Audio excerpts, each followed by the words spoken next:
గుండెల్లో గాయమేమో చల్లంగా మానిపోయే మాయ చేసే ఆ మాయే ప్రేమాయే.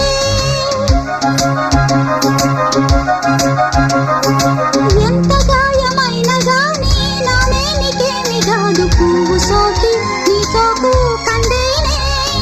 వెలికి రాని వెర్రి ప్రేమ కన్నీటి ధారలోన కరుగుతున్నది. నాదు శోకమోపలేక నీ గుండె బాధపడితే తాళనన్నది. మనుషులెరుగలేరు మామూలు ప్రేమ కాదు అగ్ని కంటే స్వచ్ఛమైనది. మమకారమే ఈ లాలి పాటగా రాసేది హృదయమా. ఉమాదేవిగా శివుని అర్ధభాగమైనాలోన నిలువుమా.